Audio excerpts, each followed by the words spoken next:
Today, the Workshop offers an unusual departure in radio drama, a free adaptation of 14th century Japanese theater based on classic Nōh Plays of Japan. The noted Japanese composer Takushindo. There is a rock which stands at the gates of the shrine on the highest peak of Mount Katsuragi. On this rock is written, "Whosoever of all mortal men, whether he be king or slave, if he turn his heart to me, I will send a light to lead him and guide him on his way." Lord Hojo no Tokiyori, ruler of all Japan.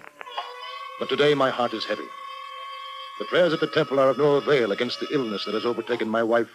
Perhaps a pilgrimage to Mount Katsuragi will serve her better than all these prayers here at the temple. So he arranged with the temple priests for a pilgrimage to begin on the morrow. Clad in the holy habit of the priests, with only his honored short sword strapped to his side, he went to take leave of his wife. I have come to say goodbye, for I am soon starting on the ritual mountain climbing. God be with you. I have heard that it is a dangerous ritual. Shall you take our son with you? It is not a journey that a young child could make. Well, I pray you will come back safely. And I will pray for your good health. I must go now. My lord, I have something to say. What is it? I would go with you to the mountains. No. No, how could you leave your mother when she is not well? It is because my mother is ill that I would go with you to pray for her. My dear wife, what is to be done?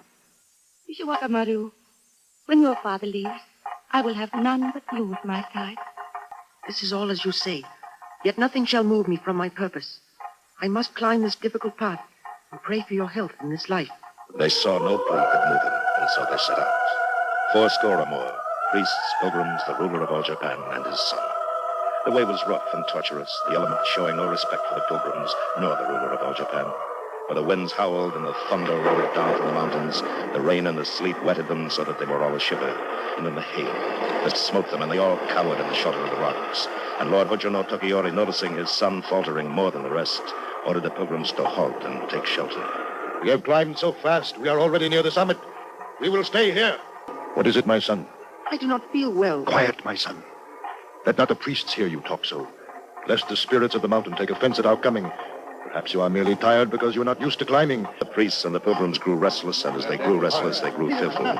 They muttered amongst themselves, and they commissioned the priest to speak strongly to Lord Hojo no Tokiyori. The pilgrims are saying that your son is indisposed. He is not feeling well, but there is nothing wrong with him. He's only tired with climbing. So you are not troubled about him? No. But the pilgrims would not readily accept this reassurance. All night they burnt incense and chanted the scriptures. In the morning, they gathered around the child. Again they grew restless and then fearful, and they muttered among themselves, and again they commissioned the priest to speak with Lord Hojo no Tokiyori. Oh, Master, ruler of all Japan, last night you said this boy was only tired from climbing, but now he is looking very strange. Though I say it with dread, there has been from ancient times a custom that those who fail in this climb should be cast down. Would you hurl this innocent child into the valley? It is the custom of the god of Kumano. It is a mighty custom. I cannot gainsay it. Then the pilgrims, sighing for the sad ways of the world and the bitter ordinances of it, made ready for the hurling. Foot to foot they stood together, and Tokiyori, too, amongst them, heaving blindly, none guiltier than his neighbor. The piercing cry of the falling boy, emblazoned deep in the mind of Tokiyori, echoed again and again, from mountaintop to mountaintop, from pilgrim heart to pilgrim heart. Like a madman, he stood there and had to be restrained lest he leap after the falling boy. And the winds howled and the thunder rolled down from the mountaintops.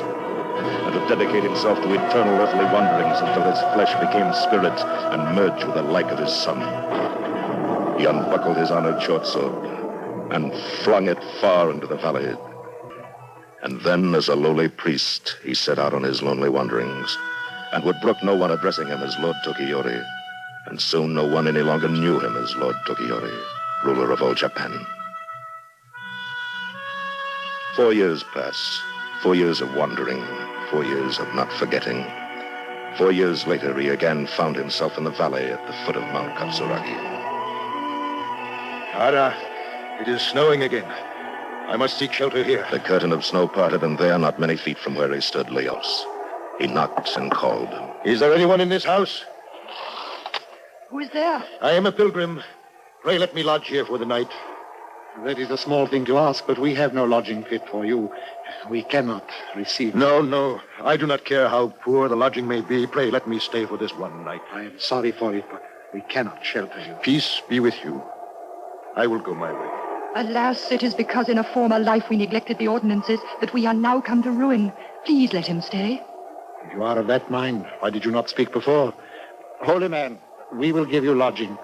Gladly he took shelter with them and shared with them their food. But alas, he also shared with them the cold, for it was no warmer in the hut than without. And the cold wind from the woods blows sleep away and the dreams of recollection. And on the morrow, with the gray of dawn as he had made ready to take his leave, he said, There is something I must ask. I would gladly know to what clan my host belongs. Indeed, I have no reason to conceal it.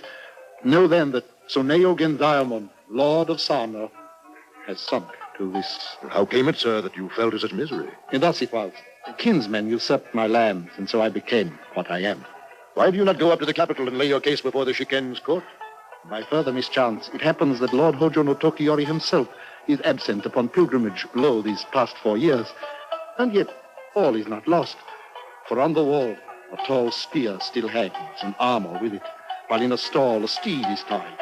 And if at any time there came word from the city, news of peril to our master, then, broken though it be, I would gird this armor on, and rusty though it be, I would hold tall this spear, and lean ribbed though he be, I would mount my horse and ride neck by neck with the swiftest. But alas, another fate awaits me, worn with hunger, to die useless. Take courage.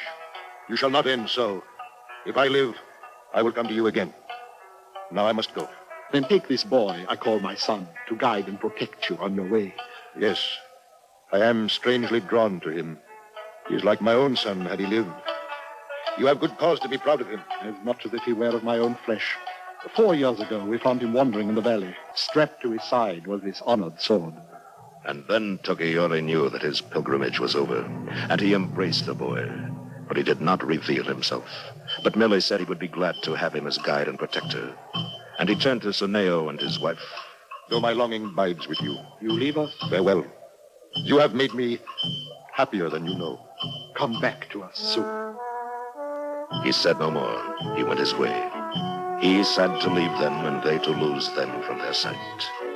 They traveled many roads together, prayed at many temples and read the scriptures together. And a bond grew between them, such as father and son. But still he did not reveal himself. Daily he versed him in the science of state, in the expression of poetry, in the arts of battle. He taught him the overhead slash, the 10-side cut, the 8-side sweep, the body wheel, the hand-U turn, the flower double, the blade drop, the maple leaf double, and the gnashing lion. He taught him to be nimble on his feet, but never to retreat. And then the winds abated. The snows melted and the rains came. And soon the cherry trees were in full blossom. And then, weary with travel, they came to the inn of Akasaka in the country of Mino. Welcome, O holy priest. You grace my house with your presence. And you too, noble young prince. We thank you for your hospitality, but I am no prince. Oh? Merely a pilgrim in company of this holy priest. Oh, be that as it may. Do come and meet my other lodgers and listen to the sweet voice of Tonoi. She's renowned through all of Mino.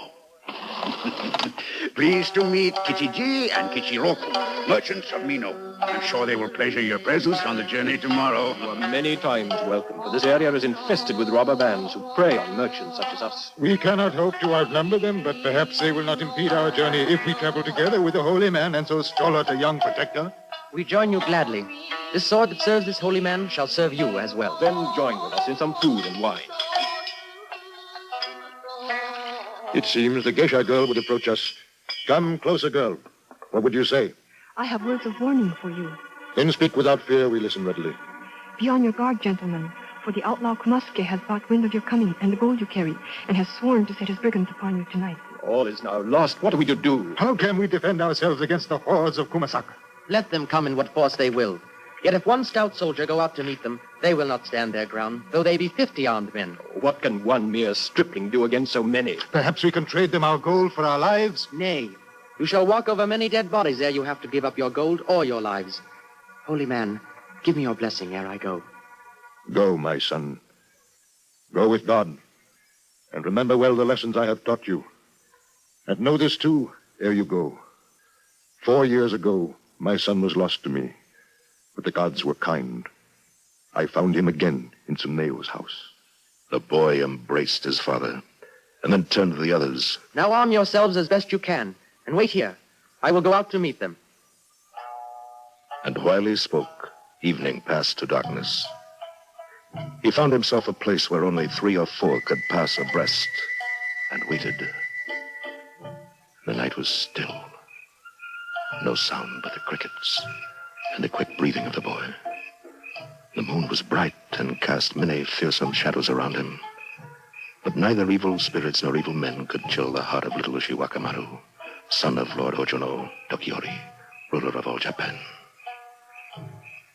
And then, a wave of sound, of horses and men roared over the hill. In they rushed, each jostling to be first to cut down the stripling. More of them and more in a wild onslaught. Not even the god of peril had dared to face them, but little Ushiwakamaru showed no fear. He drew his belt sword and met them. The lion pounced, the tiger leaped, the bird pounced. He parried them all. The body wheel, the Hanyu turn, the flower double, but they could not prevail. 30 there were who attacked him. Now 13 lay there who were dead. And others, wounded, flung down their swords and slunk back weaponless till they put to Kumasaka. And then Kumasaka cried, "What demon of God can he be, under whose hand all these are fallen? For a man he cannot be. Shall Kumasaki Chuan be worsted in tonight's affray? Where could he then hide his shade? If he be but spirit, covered with flesh, I will cut him asunder, or die with my men. Come, robbers, to the attack!" So with mighty voice he called them to him, and they, raising their war cry, leapt to renew the assault. Fast as the wind they rode, none daring to overtake the mighty Kumasaka, lest they be the first to meet the lightning thrust of Ushiwakamaru's blade. And suddenly, there he stood, waiting. So tiny he appeared against the tall mound of slain bodies. Yet so unperturbed he seemed, Kumasaka's heart was chilled with a sect.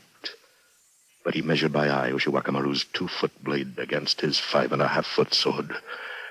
And he thought, be he mortal or hobgoblin, demon or god, tonight's battle will be fought in hell. And he forced wild laughter from his throat to ward off the chill in his heart and perchance to frighten the boy. But none of his men joined him. All stood silently by. Slowly they merged in the circle of battle, each waiting for the other to spring. Warily they circled, cautiously they moved. And so they fought. Now closing, now breaking. Again and again Kumasaka strikes. Again and again his blows are parried. And then Kumasaka deeply versed in the art of the battle sword, lunged with his left foot, and in quick succession he executed the 10-side cut, the 8-side sweep, the body wheel, the Hanyu turn, the flower double, and Ushiwakamaru countered with the blade drop, the gnashing line, the maple leaf double, and the bird box. Thus 1,000 bouts they fought, neither wearied, ever strong. And then Kumasaka, losing patience, threw down his battle sword and, spreading out his great hands, rushed wildly forward. But Ushiwakamaru dodged him as he passed, mowed around at his legs. Kumasaka fell with a crash. And as he struggled to rise, the belt sword of Ushiwakamaru smote him clean through the waist. And Kumasaka, that had been one man, lay cloven in twain. Then Ushiwakamaru, mounting Kumasaka's steed, made his way back to the inn. Lord Hojo no Tokiyori, overjoyed at the safe return of his son and his miraculous accomplishments, had this to say. When the pale moon fades from this night's sky, we will pursue our way toward the capital. That very morning they set out on their way and reached the capital without further mishap. And there was great celebrating and rejoicing awaiting them. There were fireworks and cannon, parades, entertainments and pageantry, feasting, and much spilling of wine. The temple bells tolled for the safe return of the ruler and the young prince. And heeding their call, the ruler, his wife, and the young prince forsook the revelries of the populace and spent 2 days fasting and praying to the great god of color. And when they returned from their meditations, he issued a proclamation. This public notice is hereby posted.